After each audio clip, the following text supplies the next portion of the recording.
En 2016, 47 criminels sud-coréens ont été capturés aux Philippines.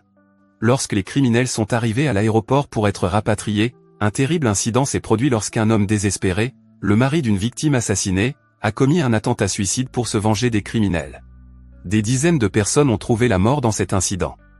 La scène se déroule ensuite en 2022, lorsque la police parvient à capturer 20 autres criminels sud-coréens qui se sont enfuis aux Philippines. Ne voulant pas que l'incident de 2016 se répète, le gouvernement décide de rapatrier les criminels à l'aide d'un cargo. Cependant, la situation est différente de celle de 2016. Les criminels renvoyés en Corée du Sud sont cette fois les plus dangereux et les plus impitoyables. Le gouvernement ordonne qu'ils soient escortés autant que possible et fait également appel à la police d'élite, hautement entraînée et expérimentée dans le traitement de ces dangereux criminels. L'un des criminels les plus dangereux est Jong-do, qui a violé 30 femmes et les a sauvagement assassinées. Il s'avère que Jong-do ne semble pas regretter ses actes et se comporte de manière arrogante en insultant le chef de l'équipe de la police d'élite, Seok-woo, et en lui crachant dessus. Seok-woo, irrité d'être insulté par un criminel comme Jong-do, le bête pour l'humilier devant les autres criminels et les avertir de ne pas sous-estimer la police. Pendant ce temps, au quartier général de la police de Séoul, un commando dirigé par un certain Dae-woong supervise et donne des instructions à Seok-woo et à son équipe, qui escorteront les criminels jusqu'à la mer. Les criminels sont placés dans des cellules de détention, où 2 prisonniers partagent la même cellule, et chaque cellule est gardée par un officier. Peu après, Seok-woo explique quelques règles que les prisonniers doivent respecter pendant le voyage, mais la plupart d'entre eux protestent et essaient même de le mettre en colère, lui et son équipe. Cependant, un criminel nommé Do-il ne semble pas se soucier des règles car il semble calme et ne dit pas un mot, ce qui le rend mystérieux. En plus des criminels masculins, Seok-woo et son équipe gardent plusieurs femmes criminelles. L'une d'entre elles, Myong-ju, est accusée d'avoir assassiné son mari et ses beaux-parents. Myong-ju et les autres femmes sont gardées par la policière Da-yeon. D'autre part, un médecin nommé Kyung-ho est affecté à la mission au cas où une assistance médicale immédiate serait nécessaire. Dans son travail, il est assisté par une infirmière nommée Eun-ji, qui semble mal à l'aise sur ce navire rempli de criminels. Peu après, les deux discutent tout en rangeant leurs affaires. Cependant, il semble que le docteur cache quelque chose dans son sac. Apparemment, il a emporté du matériel médical et des médicaments qui ne sont pas normalement transportés lors de ce type de mission. Outre les médecins, plusieurs cuisiniers préparent la nourriture pour les prisonniers et l'ensemble de l'équipe de garde. Pendant que les cuisiniers servent la nourriture, Kyung-ho se faufile dans la salle des machines du navire en emportant les médicaments. Il s'avère qu'il a été chargé d'injecter des drogues au criminel le plus dangereux du navire, surnommé Alpha, afin qu'il reste endormi pendant toute la durée du voyage. Cependant, Seok-woo et son équipe ne savent pas qu'Alpha se trouve sur le navire, car il s'agit d'un prisonnier spécial qui a été secrètement placé sur le navire par Dae-woong. Au même moment, Dae-woong est vu en train d'examiner plusieurs documents confidentiels concernant Alpha, qui s'avère être un prisonnier militaire. Il semble qu'il ait un certain objectif et qu'il ait l'intention de le cacher à Seok-woo et à son équipe. À minuit, le criminel Jong-do retire secrètement un fil placé auparavant sous sa langue. Avec ce fil, il déverrouille facilement les menottes. Après avoir réussi à se libérer, il donne le fil à un prisonnier qui partage sa cellule, afin qu'il puisse se libérer lui-même. Au même moment, il s'avère que les cuisiniers en service sur le cargo préparent quelque chose, car ils s'avèrent être les hommes de main de Jong-do. Tout comme Jong-do, ce sont des criminels qui n'hésitent pas à tuer sans pitié. Ils ont tué les vrais cuisiniers avant de monter à bord du bateau et ont pris leur identité. Comme prévu, Jong-do et ses hommes de main lancent leur plan d'émeute de minuit, dans lequel ils ont l'intention de prendre le contrôle du navire. Ils sont surpris par 2 policiers qui montent la garde, mais ils n'hésitent pas à les tuer brutalement et à mettre leur corps dans la chambre froide. Ils se sont ensuite dirigés vers la salle de contrôle du navire et ont tué l'équipage. Ils ont également coupé tous les réseaux de communication afin que la police ne puisse pas appeler à l'aide Dae-woong et son équipe au centre de commandement. Jong-do a ensuite attiré un policier pour qu'il ouvre sa cellule. Une fois le policier entré dans sa cellule, Jong-do l'attaque et le bête brutalement. Au même moment, ses hommes de main arrivent et massacrent immédiatement les policiers présents, tandis que Jong-do torture le policier et le poignarde à mort. Peu après, Seok-woo, qui a été informé de l'attaque, se précipite pour rassembler ses hommes afin de combattre les criminels. Lorsqu'ils pénètrent dans la salle de contrôle du navire, ils sont surpris par l'attaque des hommes de main de Jong-do. Ils sont impliqués dans une fusillade féroce jusqu'à ce que Seok-woo et Dae-yeon parviennent à vaincre les criminels. Dae-yeon trouve le capitaine mourant et lui demande quels sont les appareils de communication qu'ils peuvent utiliser en cas d'urgence. Le capitaine leur répond qu'ils peuvent utiliser le téléphone satellite dans la salle des machines, après quoi il meurt. Pendant ce temps, Jong-do, qui a libéré d'autres prisonniers, reçoit l'opposition de Do-il, qui suggèrent qu'ils renoncent à leur intention de détourner le cargo parce qu'ils seront trouvés et arrêtés de toute façon. Cependant, Jung-do ignore complètement les avertissements de Do-il et poursuit son plan. Le docteur Kyung-ho, entendant les coups de feu, décide de s'enfermer dans l'infirmerie avec Eunji car il ne veut pas être impliqué dans le chaos qui règne sur le navire. Alors que Jong-do se dirige vers la salle des machines, les criminels déplacent les corps des policiers dans la chambre froide. Cependant, à leur insu, le tuyau d'échappement de la chambre a une fuite, de sorte que le sang des victimes a coulé dans le tuyau menant à la salle des machines et a accidentellement goûté sur le visage d'Alpha. De façon inattendue, Alpha, qui devrait encore être sous l'effet des narcotiques, se réveille soudainement.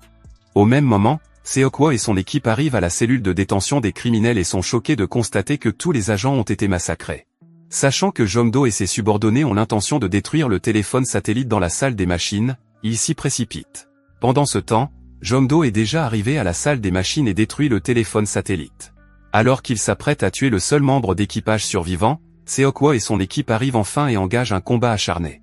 Peu après, Alpha, qui a réussi à se libérer, apparaît soudain devant eux et tue brutalement l'un des criminels. Bien que ses yeux soient cousus dans un morceau de métal, Alpha est toujours capable de savoir où se trouvent ses adversaires, car il peut sentir la chaleur corporelle des autres et possède un odorat très fin. De plus, il est très résistant et plus rapide que les humains normaux, ce qui lui permet d'abattre ses adversaires en une seule attaque. Voyant Alpha tuer brutalement toutes les personnes présentes, Jong-do s'enfuit immédiatement.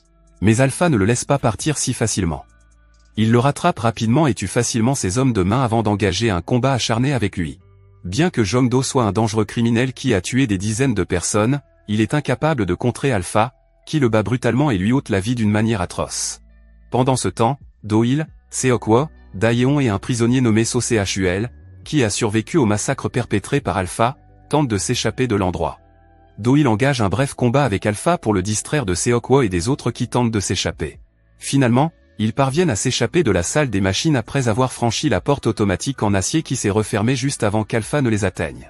Au centre de commandement, Daewoo utilise des images satellites pour savoir ce qui se passe sur le navire après avoir perdu le contact avec Seok-woo et son équipe. Daewoo est choqué de voir le massacre sur le navire et découvre que les criminels se sont échappés de leurs cellules. Au même moment, il reçoit un appel téléphonique d'un homme surnommé Suyo. Ce dernier semble être au courant du massacre sur le navire et ordonne à Daewoo de remédier à la situation. L'homme mystérieux surnommé Suyo porte sur la poitrine un numéro similaire à celui du corps d'Alpha. Il semble avoir un but précis puisqu'il a ordonné à Daewoo de lui amener Alpha. De retour au cargo, les deux membres d'équipage qui ont survécu au massacre tentent de s'échapper dans un canot de sauvetage. Mais Alpha les rattrape rapidement et les tue brutalement. Eunji, qui se trouve à l'infirmerie, aperçoit le tueur par la fenêtre. Malheureusement, Alpha découvre rapidement où elle se trouve, brise la fenêtre et la tue à elle seule. À cette vue, Kyung-ho se précipite et s'enfuit jusqu'à ce qu'il rencontre Seok-woo et les autres. Menacé par Seok-woo, Kyung-ho révèle qu'il a été payé pour injecter de la drogue à Alpha afin qu'il s'endorme pendant le voyage. Cependant, Kyung-ho ne sait pas ce qui l'a poussé à se réveiller soudainement et à commettre le massacre. Seok-woo ordonne alors à Daeon et aux autres de se mettre à l'abri pendant qu'ils recherchent des personnes qui auraient pu survivre au massacre. Dans une autre pièce, Kun-bae et Myung-ju sont enfin réunis avec les autres criminels. Peu après, Alpha apparaît soudainement et les attaque. Heureusement, ils survivent à l'attaque et tentent de s'échapper en prenant l'ascenseur. Mais Alpha peut facilement les poursuivre en sautant sur le plafond de l'ascenseur et en leur tirant dessus. Seok-woo, qui se trouvait là, se précipite pour sauver Myung-ju et la sort de l'ascenseur, tandis que Kun-bae perd la vie après que le câble de l'ascenseur se soit rompu et que l'ascenseur se soit effondré. Seok-woo espère qu'Alpha est mort, mais découvre malheureusement qu'il est toujours en vie et prêt à poursuivre le massacre. Seok-woo se précipite pour emmener Myung-ju et la cache dans la chambre froide alors qu'il s'apprête à combattre Alpha. Il affronte Alpha, même s'il sait qu'il ne pourra pas vaincre le dangereux criminel. Seok-woo parvient à blesser le bras droit d'Alpha, mais ce dernier finit par le tuer brutalement. Myung-ju, voyant que Seok-woo a été vaincu, décide de faire le mort en se frayant un chemin parmi les cadavres dans le réfrigérateur. Heureusement, Alpha ne remarque pas qu'elle est toujours en vie. Au même moment, Do-il et les autres arrivent enfin dans la pièce où Alpha était enfermé et trouvent des documents relatifs à son passé. Les documents indiquent qu'Alpha était un soldat envoyé aux Philippines en 1943.